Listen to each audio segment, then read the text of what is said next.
কোথায় আছিস তুই? তাড়াতাড়ি নিতে আয় আমাকে।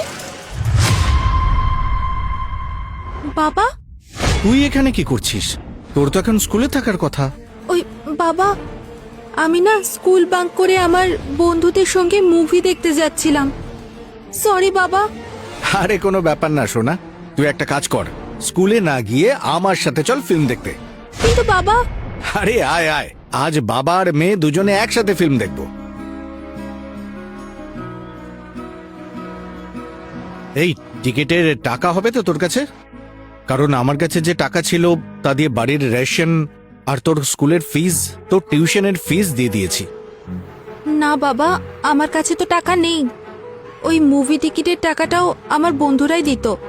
ঠিক আছে, কোনো ব্যাপার না, তোর বাবা আছে তো, আগে টিকিটের টাকাটা জোগাড় করে ফেলি।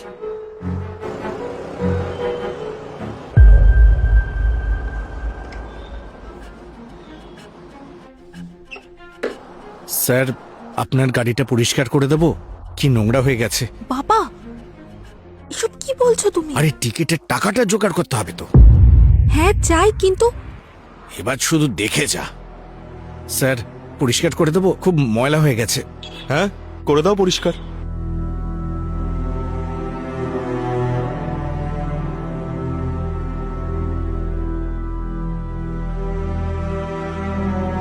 ধন্যবাদ স্যার। আয় বস।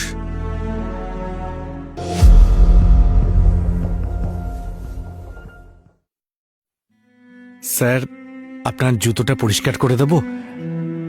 হ্যাঁ, নোংরা তো হয়েছে। আচ্ছা, করে দাও। আচ্ছা।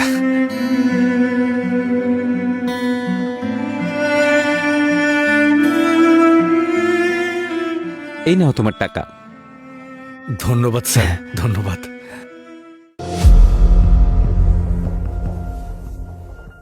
বাবা, এখানে এলে কেন?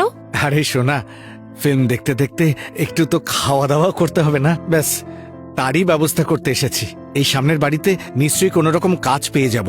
ঝাড়ু দেওয়া, বাসন মাজা, পরিষ্কার করা, এই যাব আর কাজটা করেই চলে আসব।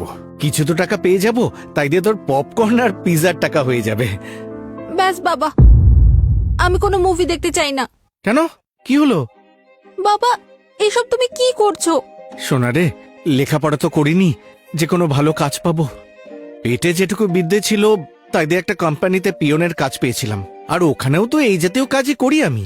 কখনো সাহেবের জুতো পরিষ্কার করে দিই, কখনো গাড়ি পরিষ্কার করে দিই, ওনার পার্সোনাল বাথরুম পরিষ্কার করে দিই। আর এইসব কাজ করেই তো আমি তোকে পড়াশোনা করাচ্ছি মা, যাতে তোকে ছোটখাটো কোনো কাজ করতে না হয়। আর তুই এইসব করছিস? যে স্কুলে আমার মালিক তার বাচ্চাদের পড়ায়, সেখানে তোর এই কর্মচারী বাবা কত কষ্ট করে পড়াচ্ছে, আর তুই স্কুল ফাঁকে দিয়ে এসব করছিস। আই এম সরি বাবা, I am very very sorry বাবা। আই প্রমিস, আজকের পর থেকে পড়াশোনার ব্যাপারে কোনো কম্প্রোমাইজ করব না, আর স্কুল বাঙ্কও করব না। এরপরেও যদি করিস আমার কিচ্ছু যাবে আসবে না। আমি তো এই বয়সটা পেরিয়ে এসেছি। একটু হাসি ঠাট্টা স্কুলে পড়ার সময় সবাই করে, আমিও করতাম, কিন্তু আমি একটু বেশি করে ফেলেছিলাম, আর তার জন্যই আমি আজকে এখানে দাঁড়িয়ে আছি। এবার তুই ভেবে দেখ, তুই কি করবি।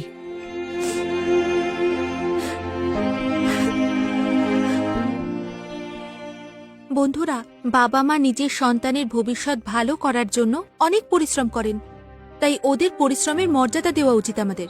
আর যদি আপনার ভিডিওটা পছন্দ হয়ে থাকে তাহলে এটা আপনার ফ্যামিলি আর ফ্রেন্ডদের সঙ্গে শেয়ার করবেন, আর ভিডিওটা লাইক কমেন্ট করতে ভুলবেন না কিন্তু। Thank you.